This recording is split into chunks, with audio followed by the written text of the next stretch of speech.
Hello, Nashville. Welcome to our special ticket webcast today, our Valentine's Day themed ticket webcast, that is. My name's Todd Barnes. This is Kathy Acock, the shopping diva, sitting with me today.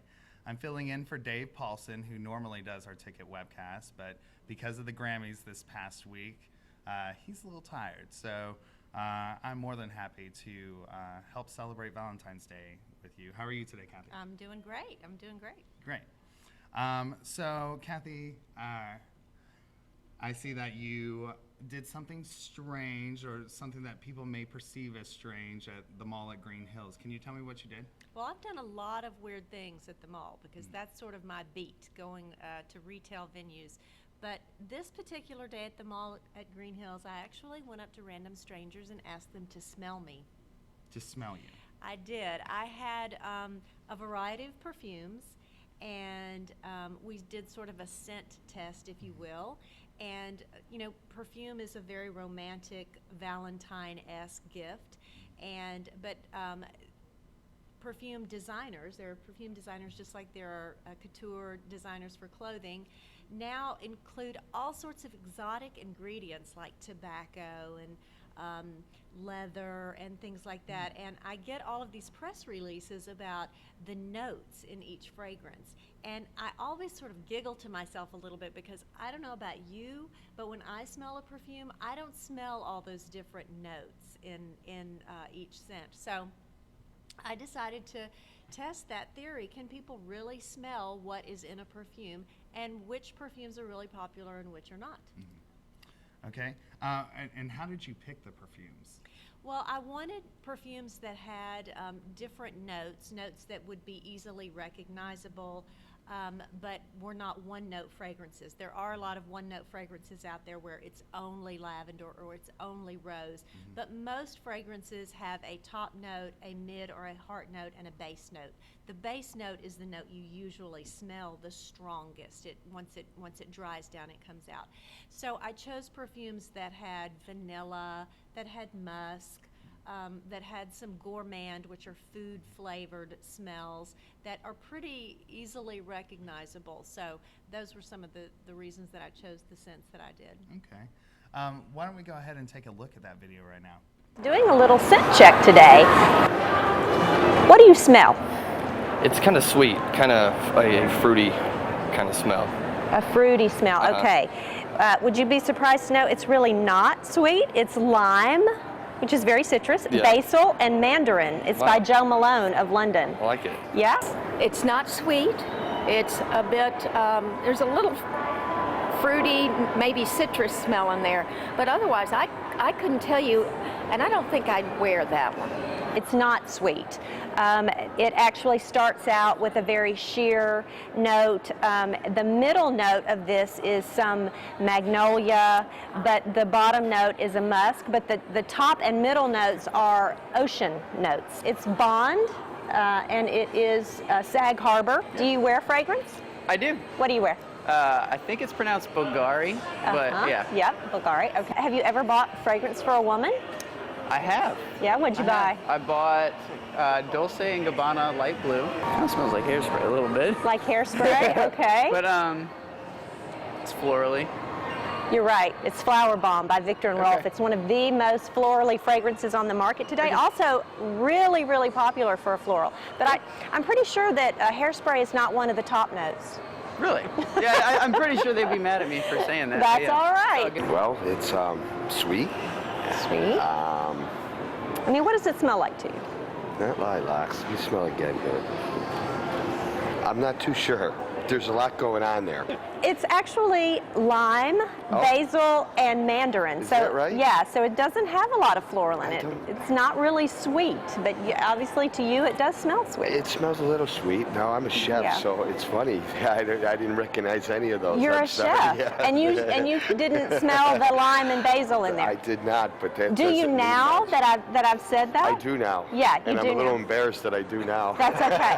That's totally okay.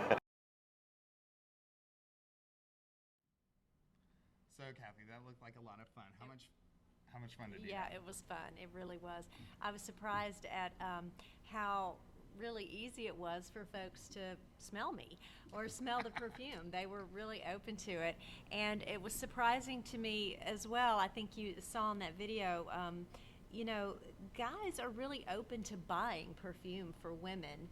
They know what they like. They don't necessarily know what they're smelling, whereas a woman will say, oh, I really love jasmine, or I really love rose, or something like that. So that's when a man is sort of at the mercy of the sales clerk, I think.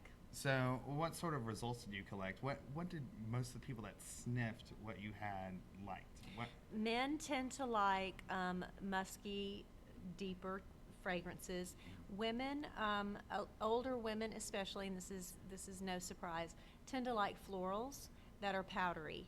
Younger women, I think, are more drawn to powerful fragrances that are maybe a little bit spicier, and I think some of that comes out of the fact that they're more open to a unisex scent, and a lot of perfume brands are marketing scents that both men and women can wear, because younger generations don't necessarily feel the need to smell all that floral. Okay, so all the scents that you had, what is the one scent that you personally recommend for a Valentine's Day? I really liked all of the Gucci fragrances. They've come on very strong with very sophisticated fragrances, and they have Guilty Gucci Intense. Those are all really good fragrances. And Jo Malone does a really good job with her fragrances. You can only get Jo Malone at Nordstrom. And so they're kind of a cult favorite. People that are really into fragrances love her stuff. Okay. All right. Well, let's move on to my favorite part of the webcast, which is food. Okay. You don't really have to know too much about me to know that I love to stuff my face, okay? And I don't mind being very loud and proud about it. So on Valentine's Day, I do like to maybe go out and have a nice dinner with that special someone. And I'd like to highlight 3 places in Nashville that are doing something special with a Valentine's Day menu. Those 3 places are the Mad Platter. They're offering a sea scallops with white bean crab cakes, maple leaf duck, which sounds interesting, filet of beef, and more, plus chocolate Elvis and bananas Foster for dessert. And I love bananas Foster. So the cost is going to be $55 for 3 courses, $65 for 5. So I'd probably do the 5 courses and hope that they have a to-go box, okay? Know what I'm saying? Also, Capitol Grill, which is a favorite of mine. What I like about Capitol Grill is that it has a nice dimly lit atmosphere. It definitely sets the mood for romance. And they also shoot Nashville. They've shot several Nashville episodes at Capitol Grill. Oh, really? It has that sort of elegant tone, I think. If you really want a nice, elegant dinner, then the Capitol Grill really I believe they speaks to had that. a few mayor scenes in there. Right, yep. Yeah, definitely. The Capitol Grill is offering a 3-course meal featuring options of candied bacon, love bacon, Ellensburg lamb saddle, roasted cobia, and olive and Sinclair chocolate red velvet cake for dessert. Sounds delicious. So the cost is $70. And then the next place I'd really like to recommend is Maggiano's. And that's actually my favorite place to recommend. I love Maggiano's. I love a family dining atmosphere. Pretty much you can order a 2 or 3 course meal and they'll bring it out family style, which means it'll come on these large plates and everyone gets to share with one another. I just love that family feel around the table, even though I know Valentine's Day is supposed to be an intimate affair, but come on, who is gonna pass up a big freaking plate of food?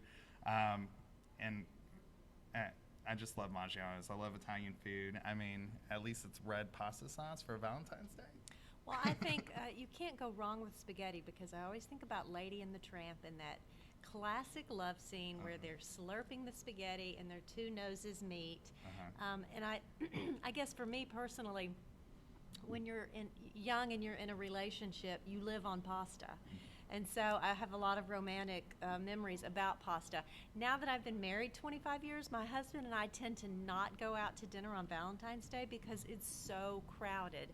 So we'll typically go the weekend after Valentine's Day and sort of have a low-key Valentine's celebration. So I think it's fun to go out on Valentine's Day. I certainly have a lot of great memories. I love all of those restaurants. But for me personally, I'll be spending Valentine's Day at the Predators game. At the Predators game. Yes, 2 rows off the glass. I'm a huge Predators fan. And so my husband and I are going, and we're very excited about that. It may not be all that romantic, but I think romance is sort of something that is very personal. So Valentine's Day, they tend to want to keep you in a box. You need red roses, chocolates, and a romantic dinner. But for me, it's all about the Preds. Excellent. Okay, good. That sounds like a lot of fun. So next, let's move on to the gifts. Let's move on to flowers, candy, chocolates. Are you a chocolate person? I am a chocolate person, yes. You must Sadly, admit. I really love chocolate. Yeah. I'm on the other hand. I like those little hearts with the little sayings on it. I mean, it makes you kind of feel good, depending on who's giving you the heart, I suppose. But I'm more of a hard candy type of person. But above all else, candy and chocolate aside, I really like flowers. Call me a little bit too dainty, but I'm even a person who likes roses, even carnations, even though that's kind of don't they do carnations for proms and things like that? Well, I think a lot of people think carnations are sort of pedestrian, but actually you can get a huge bundle of carnations and mass them together in one vase, and they're just stunning. I always have fresh flowers in my home. It's just part of every week. I go to a florist that's near me. It's Garden Delights, and they have a happy hour. If you go after 5 o'clock, the flowers in the cooler, you can walk in and get them, and they're much cheaper. So I enjoy arranging flowers.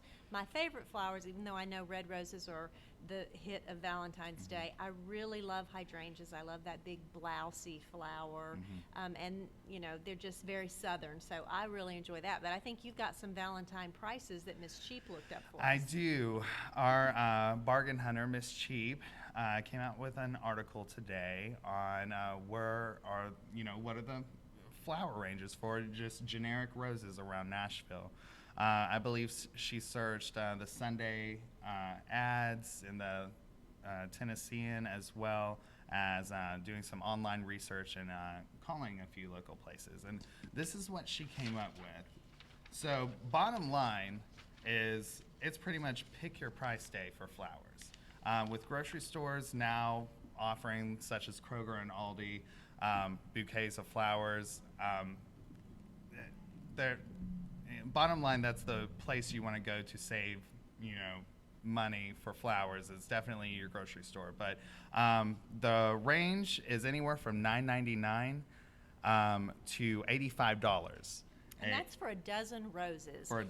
Yeah, you get a dozen roses, and I think the $85 price was Joy's Florist on West End, very old, heeled sort of florist, and $12.99 gets you a dozen roses at Trader Joe's. I've actually seen those roses. They're really, really nice. And sometimes you get what you pay for when it comes to roses. They're not the sturdiest flower anyway, and so florist roses tend to live a little bit longer, have a longer shelf life. But if you buy those grocery store roses and you cut the ends immediately at an angle and put them in room temperature water and use lots and lots of floral solution, you'll get a good 7 days, even out of grocery store roses. And I don't know about you, but I'd much rather have a $12 bouquet of roses and take the rest of the money and go out to dinner. No, exactly. So if you'd like to read the full list of prices that Miss Cheap has dug out for you, you can go to Tennessean.com/bouquet.